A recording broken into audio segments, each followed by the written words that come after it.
Congresswoman Tulsi Gabbard is one of the very few demanding the full disclosure of Saudi ties to 9/11. Yesterday, she also called for ending U.S. military aid to the kingdom. She joins us tonight. Congresswoman, thanks so much for coming on. Why would the U.S. government ever side with the Saudi kingdom of all countries against our citizens? This story that we are hearing from the families of those who were killed on 9/11 pushes this issue to the forefront, where for so long leaders in our government have said, well, Saudi Arabia is our great ally, they're a partner in counterterrorism, turning a blind eye or completely walking away from the reality that Saudi Arabia time and again has proven to be the opposite.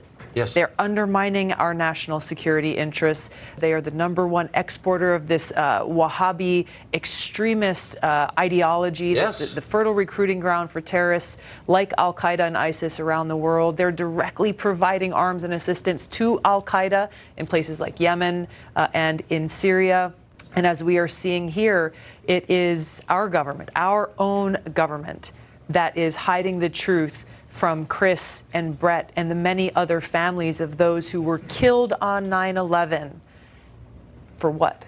Where do the loyalties really lie? So I was thinking in the commercial break of the number of people I know personally, not abstractly, but have had lunch with in this city who are taking currently money from the Saudi kingdom or their allies in the Emirates, the Gulf states. And I wonder if that maybe plays some role. Like, a lot of people are on their payroll here. Yeah. You know, we talk about the foreign policy establishment in Washington. We talk about the political elite, the military-industrial complex. We hear things from some of those people. Well, you know, hey, we sell a lot of weapons to Saudi Arabia. So, you know, if we burn bridges with them, then who are we going to sell our weapons to? Where are we going to get that money from? Use all of these excuses that have nothing to do with the interests of the American people, with our national security interests. And that's, I'm proud and honored to be able to stand shoulder to shoulder with these 9/11 families in demanding this truth, because yes, it is about truth and justice and closure for all of them. Now, as we approach 20 years since that attack on 9/11, it's also about our national security, the safety and security of the American people. I'll never forget, right after 9/11, living here in the city of Washington, our airports were closed, all airports were closed in this country, and learning that chartered flights of Saudi citizens had been allowed with U.S. government approval to take off and run back to Saudi Arabia without being questioned by authorities here. And thinking, you know, if I tried to do that, I'd be in prison. Why are we giving preference to Saudi citizens over our own citizens? Yeah, exactly. It makes no sense if you think about, well, what would happen if we actually had leaders who are putting the interests of our country above all else? You follow the money trail. Follows back to the military-industrial complex. You look at how many of the think tanks here in Washington who send so-called experts to go and testify before Congress who are funded by Saudi Arabia to spout their talking points. You saw how the legislation that we passed in Congress, I was proud to vote for legislation that allowed families like Chris and Brett's to sue Saudi Arabia. Saudi Arabia trotted out all of their lobbyists to say why that would be so dangerous. So dangerous for our interests, for them to be allowed to seek justice for their families. This is about standing up for our country. This is about standing up for our principles and our freedoms and for the truth. Why isn't, so Hillary Clinton was Secretary of State, and she's obviously deeply interested in foreign affairs, and she's still talking about them, as you found out recently. Why isn't Hillary Clinton leading the charge on something like this? That's a great question. One that is very current, though, is why am I the only presidential candidate standing with That's a good question. I'm serious. Every single presidential candidate, every single American should be standing with these families, standing up for the truth, recognizing that this attack on our country was an attack on all of us. I enlisted because of this attack on 9/11. I wanted to do everything that I could to defeat and destroy the evil that visited us on that day. So not only, I mean, I feel personally invested in this, like so many Americans, but to see our government standing with Saudi Arabia, a country that continues to directly and indirectly to support the very terrorists who attacked us on that day, that is a betrayal for me, for every one of my brothers and sisters who have been killed in combat, for every one of these families who lost their loved ones on that day, the first responders, every single American has been betrayed by our leaders who are siding with Saudi Arabia rather than with... I don't even see the other side to this debate. And by the way, anyone who has another perspective is welcome on this set. I would like to hear it. But as of today, I don't see it. Tulsi Gabbard, thank you so much. Thank you. Good to see you. It has been 18 years since the 9/11 attacks, but the families of the victims are still finding that their own government, our government, the U.S. government, is standing in the way of justice. And that's not a metaphor, like literally standing in the way. A group of them, people whose loved ones were killed on 9/11, are suing Saudi Arabia for its alleged role in the attacks.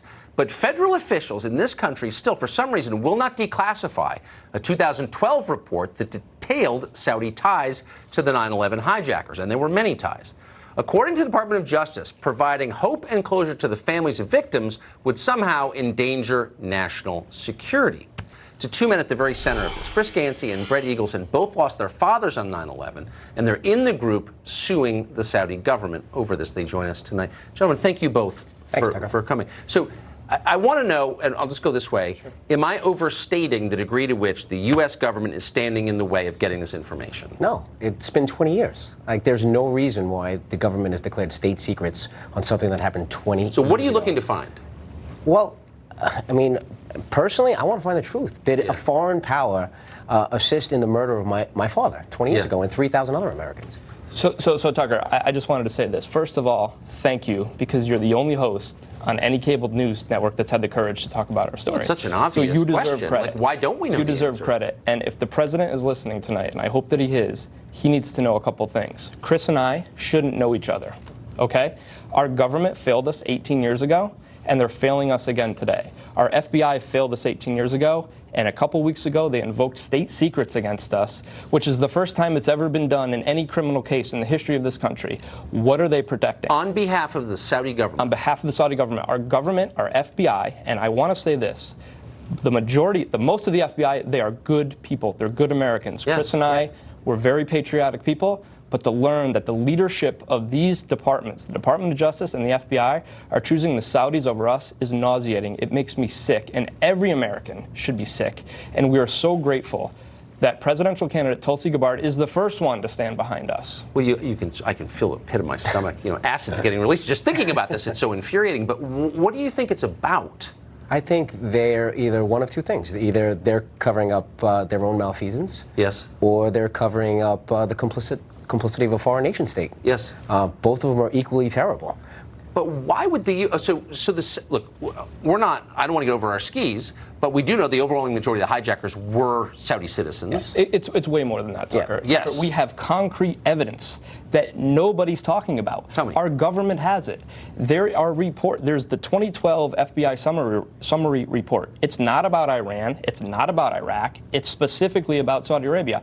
Our FBI has thousands of documents that they're keeping secret from Chris, from me, and from the American public that they're not releasing. This is not a woe is me, oh, I'm sorry I lost my dad, I'm sorry for this. No, this is 18 years on, and this is about truth and justice, and every American should be concerned So the about report exists, and you just want to see it. Our lawyers have it. Our lawyers have it, but the FBI and the DOJ and the State Department submitted the information under seal. So how disgusting is that? Where Chris and I don't even know the name that are in these reports, but One name. That's there's all they one would name. provide to us. There's is one name. One name of high-ranking Saudi official. It's a high-ranking Saudi official. There's a hierarchy of command from senior-level Saudi official right down to the hijackers. And you guys lost your dads on 9/11. And Yes. we shouldn't know each other, but we're here together, united. And our fighting for government fathers. is taking the side of the Saudi kingdom over you. I wish Yes. we were lying. I don't think you are lying, and I'm grateful that you're here, and I hope that you will come back, and I think it's worth pressing. I don't think any fair person listening to this could side against you in this. I really don't. Thanks, Tucker. Gentlemen, thank you. We appreciate it. Thank you. Thank you.